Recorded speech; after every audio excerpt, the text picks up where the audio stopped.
Hello students. आज हम लोग मीन फ्री पाथ का टॉपिक पढ़ेंगे और बहुत ही सिंपल सा टॉपिक है। आपको नाम से ही पता चल रहा होगा, नाम है मीन फ्री पाथ।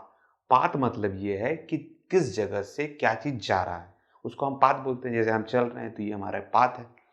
तो मीन फ्री पाथ जो होता है वो किसका निकाला जाता है? वो निकाला जाता है गैस के मॉलिक्यूल्स का।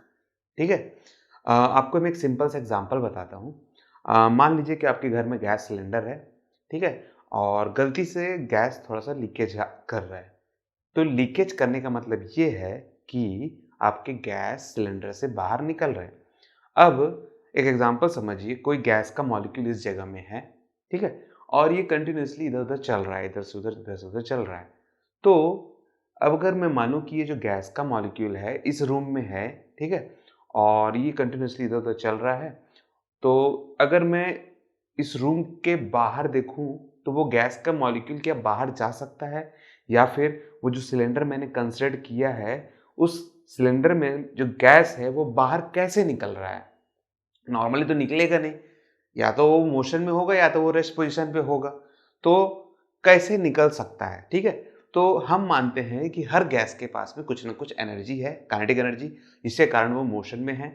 अब दुनिया भर के मॉलिक्यूल्स उस सिलेंडर में या इस रूम में हैं।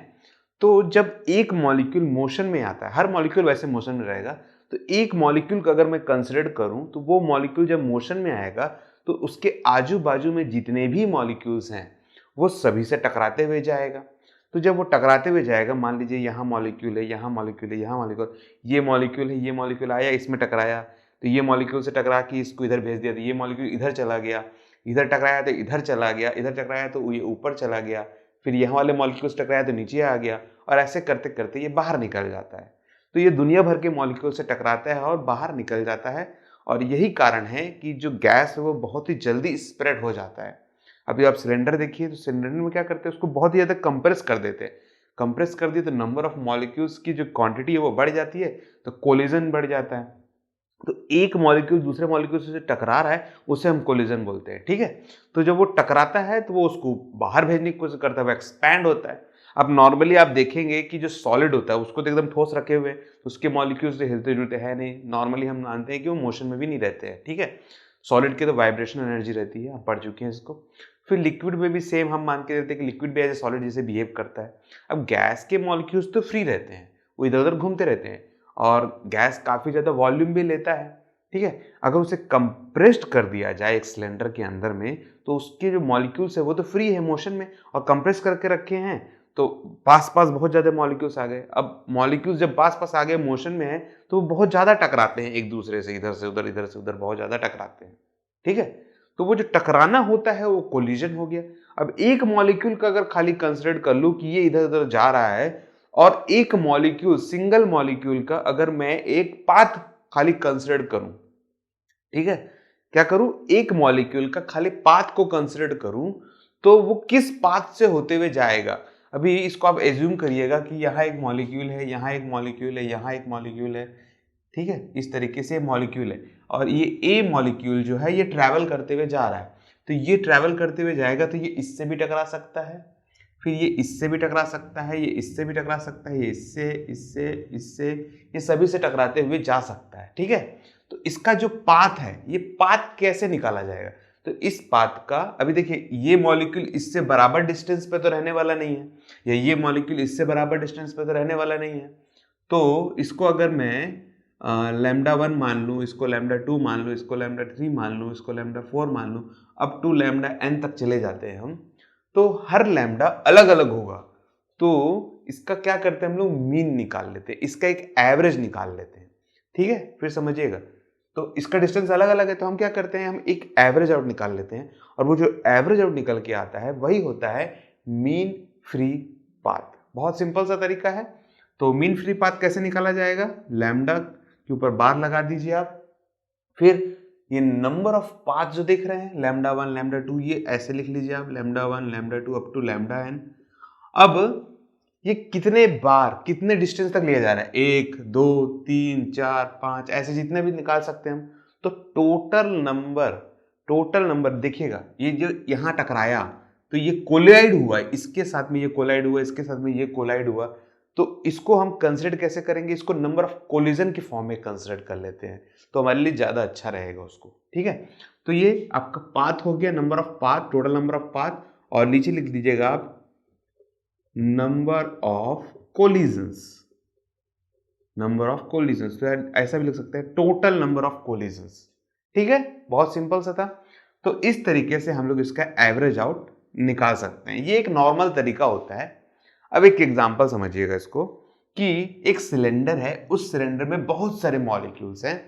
अब एक मॉलिक्यूल सारे मॉलिक्यूल से तो टकरा नहीं सकता है, एक सिंपल सा एक लॉजिक बनता है कि नहीं बनता है, तो वो मॉलिक्यूल्स जो है वो किससे जाके टकराएगा, कंसिडर किया जाए अगर, तो वो मॉलिक्यूल किससे जाके टकराएगा। तो उसके लिए हम एक नॉर्मल एजम्पशंस कुछ ले लेते हैं, उसको समझिएगा आप। मैं मान के चलता हूं कि मेरे पास में एक ए मॉलिक्यूल है, ठीक है, और इस मॉलिक्यूल का कुछ डायामीटर है डी। ठीक है, ठीक है। अब ये मॉलिक्यूल से ये जो सेंटर देख रहे हैं, इससे अगर मैं ये डी डिस्टेंस लेता हूं और डी डिस्टेंस पे एक और मॉलिक्यूल है जो सेंटर से डिस्टेंस को नापा जा रहा है। देखिए, ये मॉलिक्यूल तो यहां से ऐसे जा रहा है मोशन में, ऐसे करके इधर जा ही रहा है। ठीक है, अब इसके सेंटर से डी डिस्टेंस की दूरी देखा जाए और एक दूसरा मॉलिक्यूल उसके रास्ते में अगर आता है, वो भी सेंटर से डिस्टेंस को नापना है, तो ये मॉलिक्यूल इस मॉलिक्यूल से जरूर टकराएगा। फिर समझिएगा, ठीक है, तो इस मॉलिक्यूल से जरूर टकराएगा। वैसे ही नीचे भी टकरा सकता है, यहां से डी डिस्टेंस ले लीजिए और ये देखिए सेंटर से, तो इस तरीके से ये मॉलिक्यूल आगे बढ़ते हुए जा रहा है। अब इसके रास्ते में जितने भी मॉलिक्यूल्स आएंगे, ये सभी से टकराते हुए जाएगा। कंसिडर हम कर सकते हैं इस तरीके से, क्योंकि इसके ऊपर वाले से नहीं टकराएगा, इसके नीचे वाले से नहीं टकराएगा, उसके पाथ में ही नहीं आएगा। अगर वो मॉलिक्यूल के, इस मॉलिक्यूल के बाकी मॉलिक्यूल पाथ में ही नहीं आएंगे तो टकराएंगे कैसे। तो किससे टकराने के चांसेस बहुत ज्यादा हैं, ये जो डी डिस्टेंस जो मेंटेन हो रहा है, इस इतना डिस्टेंस पे जितने भी मॉलिक्यूल आ जाएंगे सभी से वो टकरा जाएगा। ठीक है, ठीक है। तो इसके नंबर ऑफ ये कोलाइड, ये मॉलिक्यूल, इनकी नंबर ऑफ कोलिजन्स के चांसेस जो हमारा बनता है वो किस तरीके से बनता है, इसके लिए कुछ कंसिडरेशन हम लोग लेके चलते हैं।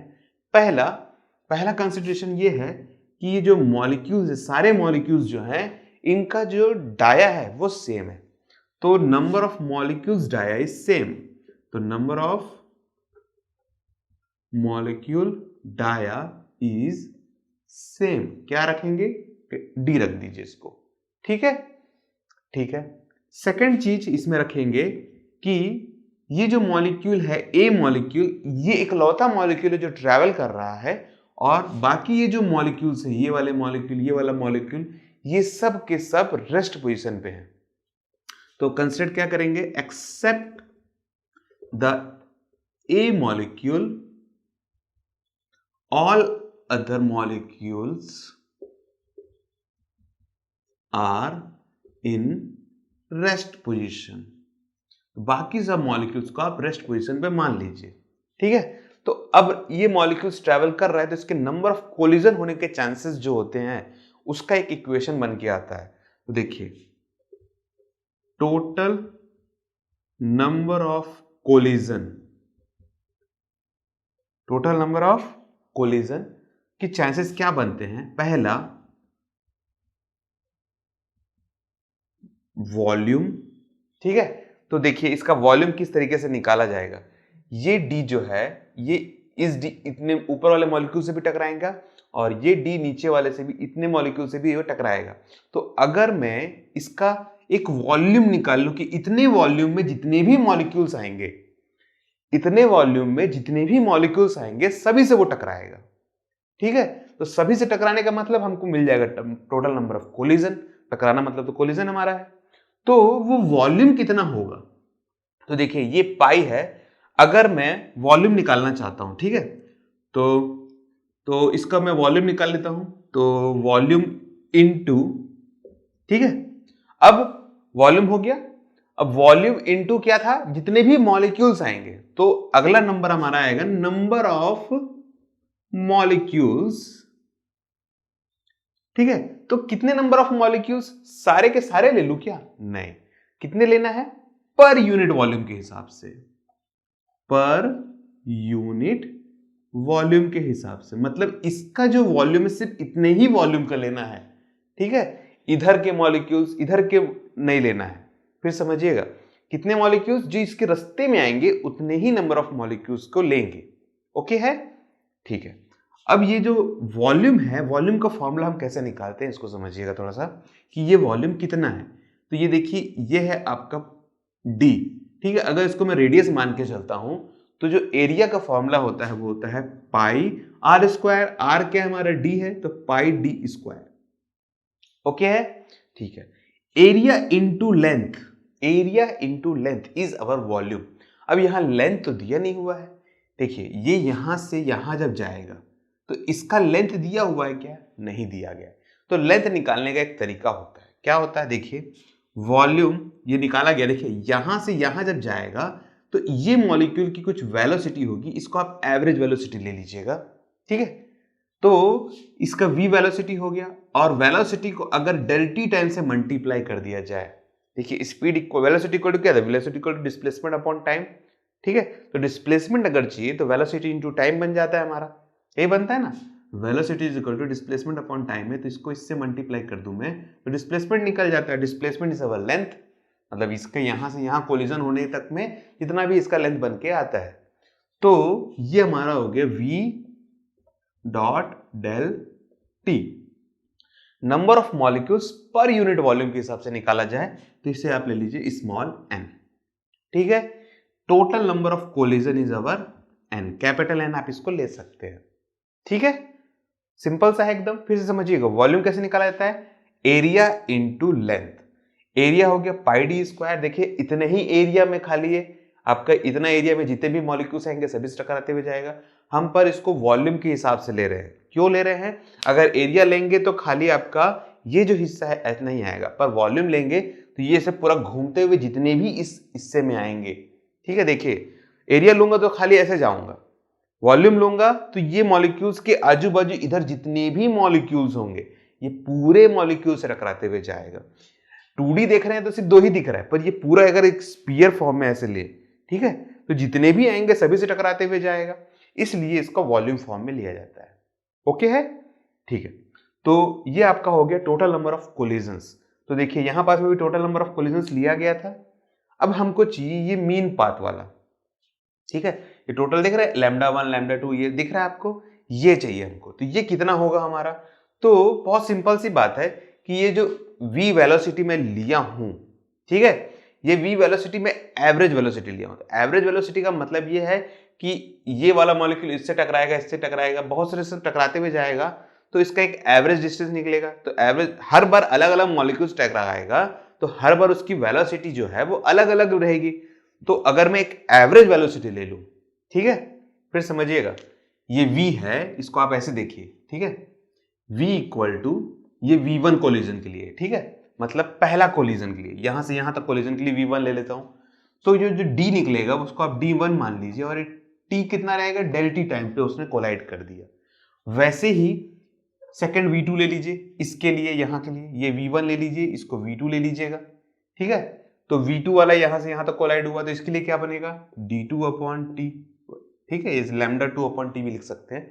वैसे ये कंसिडरेशन चलता जाएगा, तो हम सारे वेलोसिटी को ले नहीं सकते, पर टाइम जो ले रहे हैं वो हम डेल टी टाइम ही ले रहे हैं, ठीक है। तो देखिए ये v1 है, ये v2 है, तो इसका मैं क्या करूंगा, एक एवरेज निकाल लेता हूं। तो मैं क्या ले लूंगा, v के ऊपर में बार, ये एक एवरेज वेलोसिटी निकल जाती है। तो ये जो आपका ये जो पाथ दिख रहा है इसका एवरेज वेलोसिटी, एक एवरेज निकाल लिया जाए, एवरेज पाथ निकाल लिया जाए, तो कैसे निकाला जाएगा इसको, तो इसके लिए मैं क्या करूंगा, देखिए लैम्डा इक्वल टू, इसके लिए क्या करूंगा, v bar dot del t. Okay है, ठीक है। और टोटल नंबर ऑफ कोलिजन के लिए क्या करूंगा मैं, यहां पास में इसको लिख लेता हूं, pi D square into V bar dot del T into N. Del T cancel, V bar cancel, हमारा आंसर आएगा 1 upon N pi D square. Okay है।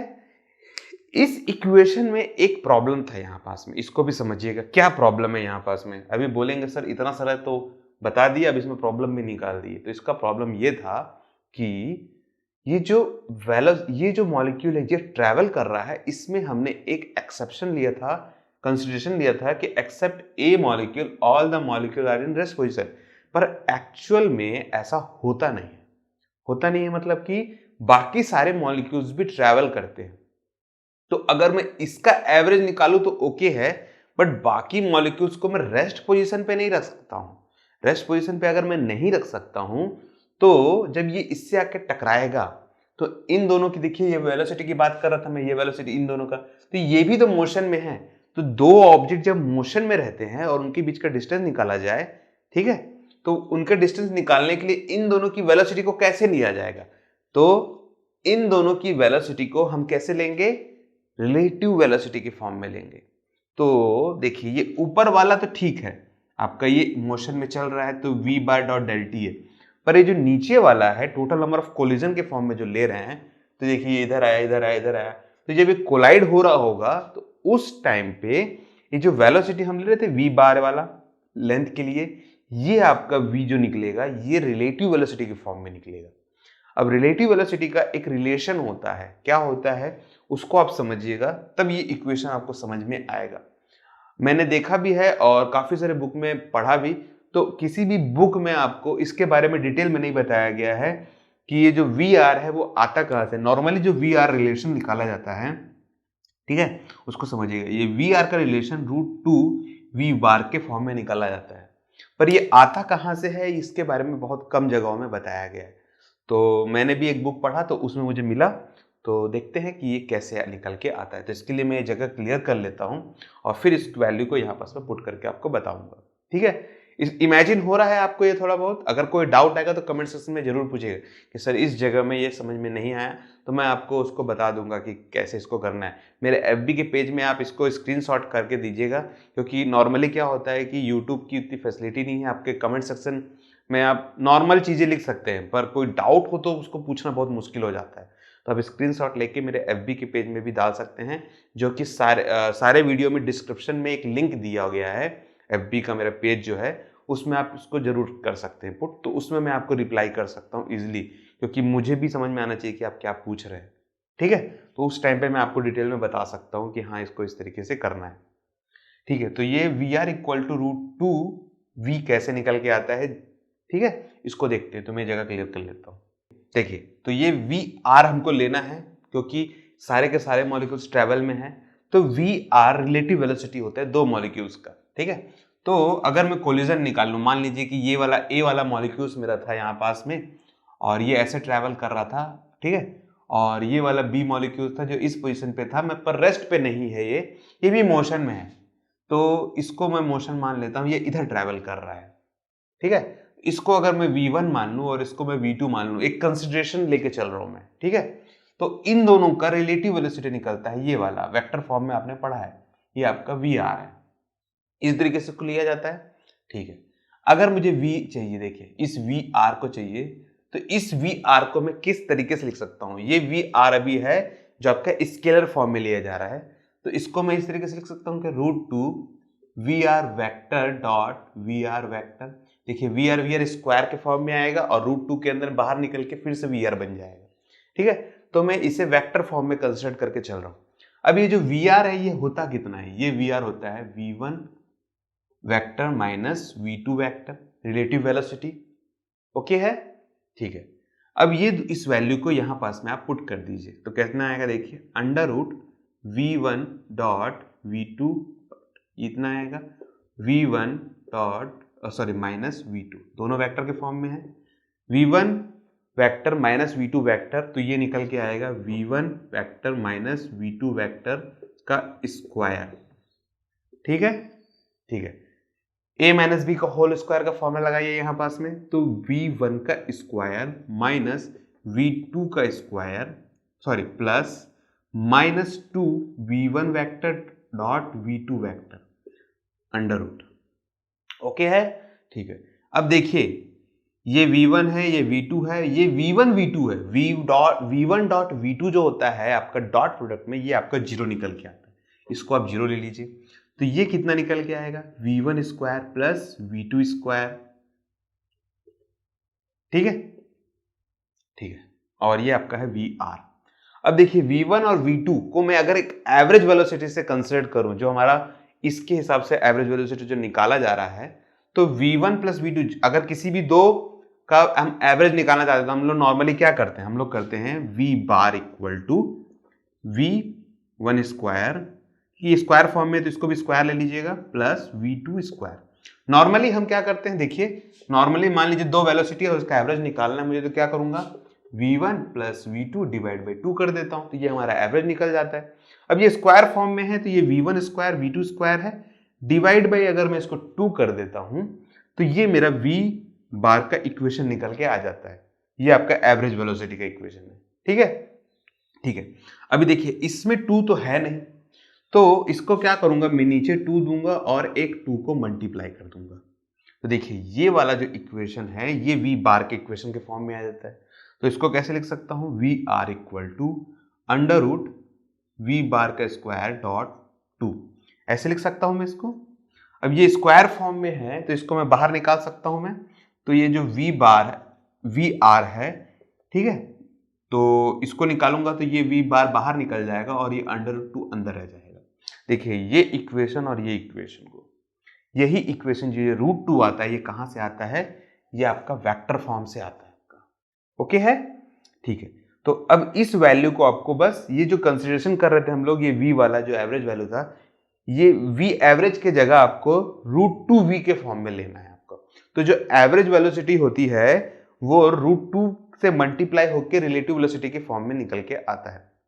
तो जो आपका रिलेटिव वेलोसिटी है वो कितना टाइम्स आपका होगा एवरेज वेलोसिटी के, तो √2 टाइम्स एवरेज वेलोसिटी के बराबर होता है हमारा v रिलेटिव वेलोसिटी। ठीक है, तो रिलेटिव वेलोसिटी से आपको क्लियर हो गया अब। ठीक है, तो अब मैं इस सबको क्लीन करता हूं और नीट एंड क्लीन इसको मैं आगे बढ़ाता हूं। ठीक है, जब सारे के सारे मॉलिक्यूल्स आपके मोशन में होंगे तो वो इक्वेशन क्या निकल के आता है। ठीक है, और बाद में हम लोग इसको 1 मोल के हिसाब से भी देखेंगे कि अगर यूनिट वॉल्यूम में अगर 1 मोल के हिसाब से देखा जाए तो ये इक्वेशन कैसे कन्वर्ट हो सकता है। ठीक है, और इसको डेंसिटी के फॉर्म में भी देखेंगे कि डेंसिटी के फॉर्म में इस इक्वेशन को कैसे लिख सकते हैं हम लोग। ठीक है, तो मैं इसको रफ करता हूं, इसको आप नोट डाउन कर लीजिए। वैसे मैंने इसका नोट्स भी बनाया है, तो आपको उसके नोट्स, मेरे नोट्स में भी ये चीज मिल जाएगा आपको आसानी से। फिर भी आप नोट करना चाहते हैं तो आप नोट कर सकते हैं। ठीक है, तो for all molecules are in motion, तो जब ऐसा होगा तो जो लैम्डा होगा, ठीक है, तो ऊपर वाला तो नॉर्मल उतना कितना ही रहने वाला है क्योंकि वो आपका मोशन में था और उसका एवरेज वैल्यू निकाल हम लेके आ रहे थे। तो ये आएगा v bar dot del t. नीचे वाले में नंबर ऑफ कोलिजन वाले फॉर्मूले में क्या करना है हमको, n pi D square dot v r ले लेते हैं हम। ठीक है, ठीक है। अब ये v बार तो वैसा का वैसा ही है और ये n पाई डी स्क्वायर है, इसमें डेल टी छूट गया आपका। ठीक है, ये हो गया आपका। ये जो वी आर है इसको लिख सकता हूं मैं v बार √2 डॉट डेल टी। तो ये v बार कैंसिल, डेल टी कैंसिल और फॉर्मूला बन जाएगा √2 n pi D square lambda बार। ओके है, इसको तब लेना है आपको जब आपके सारे मॉलिक्यूल्स मोशन में होंगे। तो ऐसा हो सकता है कि न्यूमेरिकल में आपको बोल दे कि सारे मॉलिक्यूल्स रेस्ट पे है एक्सेप्ट जिस मॉलिक्यूल की बात करें जो मोशन में चल रहा है, या ऐसे बोल सकता है कि सारे मॉलिक्यूल्स आपके मोशन में हैं। तो ये फॉर्मूला आपका उस टाइम पे वेरी कर जाएगा। तो ध्यान दीजिएगा कि किस टाइम पे आपको √2 लेना है और किस टाइम पे आपको √2 नहीं लेना है। ओके है, ठीक है। कि एनसीईआरटी की बुक में आपको एक टाउ करके भी फॉर्मूला दिखाया गया है। देखिए tau equal to 1/n pi D square dot V bar. ये फॉर्मूला कहाँ से निकल के आता है इसको भी समझिएगा। ये जो टाउ होता है इसे हम रिलैक्सेशन टाइम बोलते हैं। रिलैक्सेशन टाइम का मतलब ये होता है कि एक मॉलिक्यूल दूसरे मॉलिक्यूल से जब टकराने पे जो समय लग रहा है उस टाइम पे वो मॉलिक्यूल रिलैक्स पोजीशन पे रहता है। जब तक वो टकराया नहीं तब तक रिलैक्स है, इसीलिए इसे बोलते हैं रिलैक्सेशन टाइम। तो एक मॉलिक्यूल दूसरे मॉलिक्यूल से टकराने का मतलब क्या है, कोलिजन का फॉर्म है। तो इसको नंबर ऑफ कोलिजन के फॉर्म में जब देखा जाता है, देखिएगा नंबर ऑफ कोलिजन मतलब कितना होगा, एक मॉलिक्यूल दूसरे मॉलिक्यूल से ऐसे टकरा रहा है तो नंबर ऑफ कोलिजन कितना होने वाला है, 1 होने वाला है, सिर्फ एक ही कोलिजन होने वाला है यहाँ पास में। ठीक है, तो फॉर्मूला जो n इक्वल टू हमारे पास में क्या फॉर्मूला था, n pi D square dot V bar, sorry V bar है ना, v डॉट डेल टी, जो समय लग रहा है डेल टी, इसी को हम बोलते हैं टाउ, इसी डेल को बोलते हैं टाउ। तो इस टाउ को अगर लेना चाहते हो इसको नीचे ले आइए, n क्या है हमारा, नंबर ऑफ कोलिजन 1 है, इसको आप 1 ले लीजिए, ये आएगा n पाई डी स्क्वायर और ये आएगा v बार, और इसको ले लेंगे टाउ। तो देखिए हमारा फॉर्मूला यही वाला निकल के आता है। ठीक है, तो कंफ्यूज मत होइएगा, कभी कभार एनसीईआरटी क्या करता है कि बहुत चीजों को शॉर्ट कर देता है इतना कि बच्चा ही कंफ्यूज हो जाता है, इतना शॉर्ट हो गया, आया तो आया कहाँ से, फिर दुनिया भर का रेफरेंस बुक पलटना चालू करता है, बाद में पता चलता है कि रेफरेंस बुक वाला भी छोड़ दिया है, कभी कभार ऐसा भी हो जाता है। ठीक है, तो फिर तो परेशानी परेशानी हो जाती है चालू। तो ठीक है, ये कैसे आया आपको समझ में आ गया होगा आई होप। तो हमारे पास में जो फॉर्मूला निकल के आया है, मेन फॉर्मूला ये है, mean position, mean free path का जो आपको एक्चुअल फॉर्मूला है वो ये है √2 n pi D square. Okay है, और ये आपका है नंबर ऑफ मॉलिक्यूल्स। अब इसे डेंसिटी के फॉर्म में भी हम कन्वर्ट कर सकते हैं। देखिए डेंसिटी के इक्वेशन को हम यहाँ पास में लेके आ सकते हैं। तो डेंसिटी क्या हमारा होता है, डेंसिटी इक्वल टू होता है मास अपॉन वॉल्यूम, और आपका मास अपॉन वॉल्यूम मतलब एक मॉलिक्यूल के आसपास का, तो नंबर ऑफ मॉलिक्यूल्स को अगर लिया जाए, क्योंकि नंबर ऑफ मॉलिक्यूल से वो कोलाइड होते हुए जाएगा, तो इसको आप n से मल्टीप्लाई कर दीजिए। ठीक है, अब ये जो v निकाला जा रहा है इसको देखिएगा, ये पर यूनिट वॉल्यूम के हिसाब से निकाल रहे हैं, पर यूनिट वॉल्यूम के हिसाब से निकालेंगे तो जो v है उसे आप 1 ले सकते हैं, पर यूनिट वॉल्यूम है। ठीक है, पर यूनिट की जब भी मैं बात करता हूं तो याद रखिएगा उसको मैं SI यूनिट से ले रहा हूं, मतलब अगर m के फॉर्म में मतलब मीटर के फॉर्म में है तो मीटर क्यूब के हिसाब से आप ले सकते हैं उसको। तो इसके लिए आप पर यूनिट वॉल्यूम का मतलब समझिएगा, ठीक है ना। तो इसके लिए इसको 1 के फॉर्म में ले रहा हूं मैं, m अपॉन 1 n, तो ये आपका बन गया डेंसिटी का इक्वेशन। तो n का इक्वेशन क्या बनेगा यहाँ पास में, डेंसिटी अपॉन m। अब इस n के जगह में, ये वाला n के जगह में आप इस फॉर्मूले को पुट कर सकते हैं। तो देखिए lambda bar equal to 1 upon √2, n के जगह में आप लिख सकते हैं यहाँ पास में रो अपॉन m पाई डी स्क्वायर, m ऊपर चला जाएगा तो m अपॉन √2 पाई डी स्क्वायर, रो को आप बाद में भी लिख सकते हैं। तो यही इक्वेशन आपके डेंसिटी के फॉर्म में आ गया। ये सारे के सारे इक्वेशंस आपको न्यूमेरिकल्स बनाने में हेल्प करते हैं, इसलिए मैं इसको आपको बता रहा हूँ। ठीक है, अब इसी इक्वेशन को मोल के फॉर्म में भी लिख सकते हैं। जब मोल के फॉर्म में लिखा जाता है तो जनरली हम लोग आइडियल गैस के इक्वेशन का यूज करते हैं, PV इक्वल टू RT के फॉर्म में इसको यूज किया जाता है।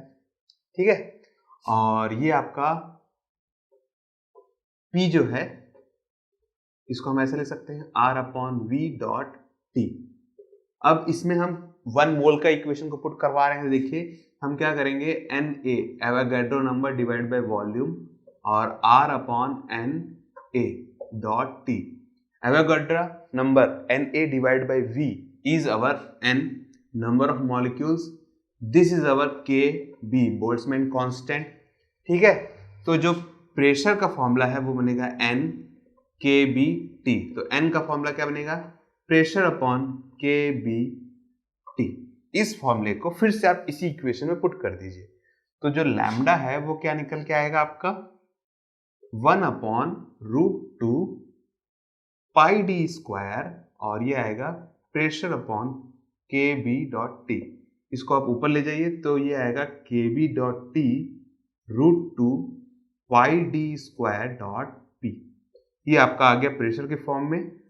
जब इसको 1 मोल के फॉर्म में इसको कंसिडर करेंगे, फॉर 1 मोल, 1 मोल को बाद में हम लोग टेम्परेचर, बोल्ट्जमैन कांस्टेंट और टेम्परेचर के फॉर्म के इक्वेशन में लेके आ गए। ठीक है, रिलेट ये 1 मोल को ही करता है, मतलब अगर एक मॉलिक्यूल है जो ट्रैवल कर रहा है तो अगर उसे 1 मोल एवोगैड्रो नंबर के फॉर्म में अगर लिया जाए, मतलब उतने नंबर ऑफ मॉलिक्यूल्स के फॉर्म में लिया जाए, तो उसका इक्वेशन कैसे रिलेट करेगा वो ये रिप्रेजेंट करता है। मैं आपको पहले बता चुका हूँ कि ये सारे इक्वेशंस जो हैं ये ऑटोमेटिक बनने लग जाते हैं एक दूसरे से रिलेट करते टाइम पे। तो जनरली ये देता नहीं है आपको, नॉर्मली एनसीईआरटी पे तो नहीं ये देता है ये, ठीक है, क्योंकि वो बोलता है कि खुदे आप खोजिए और खुदे से फॉर्मूला बनाइए। तो जनरली ये फॉर्मूले जो कहाँ पास में हमको मिलते हैं फिर, तो जो एनसीईआरटी के एक्सरसाइज दिए गए हैं उनकी जो क्वेश्चंस आप बनाएंगे तो उस टाइम पे इन फॉर्मूले की काफी ज्यादा जरूरत हमको पड़ती है। और बच्चे कंफ्यूज हो जाते हैं कि फिर हमारे पास तो फॉर्मूला ही नहीं है तो हम बनाएंगे कैसे, तो हमको फॉर्मूले क्रिएट करने पड़ते हैं इस टाइप से। ठीक है, ठीक है, तो फिर ये आपका टॉपिक अब यहीं क्लोज होता है मीन फ्री पाथ का, और इसी टॉपिक से हमारा ये चैप्टर भी यहीं पास में खत्म होता है। आई होप आपको ये मीन फ्री पाथ का टॉपिक अब क्लियर हो गया होगा। ठीक है, और अगर इस टॉपिक पे कोई डाउट आएगा तो कमेंट सेक्शन में आप इसको जरूर पूछ लीजिएगा। सिंपल सा मतलब है मीन फ्री पाथ का वैसे तो, कि एक मॉलिक्यूल जब ट्रैवल कर रहा है तो वो कितने नंबर ऑफ मॉलिक्यूल से टकराते हुए जा रहा है, तो उसका जो पाथ है उसे जब एवरेज आउट निकाला जाए कि एवरेज पाथ कितना था, तो वो एवरेज पाथ का ये फॉर्मूला हमको निकाल के बताना रहता है, और उसी को बोलते हैं मीन फ्री पाथ, और कुछ भी नहीं है, एकदम सिंपल सा चीज है। ठीक है, नॉर्मली हम इसको सारे के सारे पाथ को प्लस करके डिवाइड नंबर ऑफ कोलिजन से भी डिवाइड कर देते हैं, और अगर इसे आपका एक एक्सप्रेशन बनाना है, मतलब कि बाकी चीजों से कंसिडर करते हुए जाना है, ठीक है, और एक एवरेज पर यूनिट वॉल्यूम के हिसाब से निकाल के जाना है, तो इस तरीके से आपको फॉर्मूले बनाने पड़ते हैं। ठीक है, ठीक है, तो ठीक है, ये टॉपिक अब यहीं क्लोज हो गया है। ठीक है, और कोई डाउट आएगा तो कमेंट सेक्शन में तो आप पूछ ही सकते हैं, और अगर ये वीडियो आपको पसंद आया है तो इसे लाइक और शेयर जरूर कर दीजिएगा, और जिससे ये ज़्यादा से ज़्यादा लोग तक पहुंच पाए और इस वीडियो का ज़्यादा से ज़्यादा लोग बेनिफिट उठा पाएँ।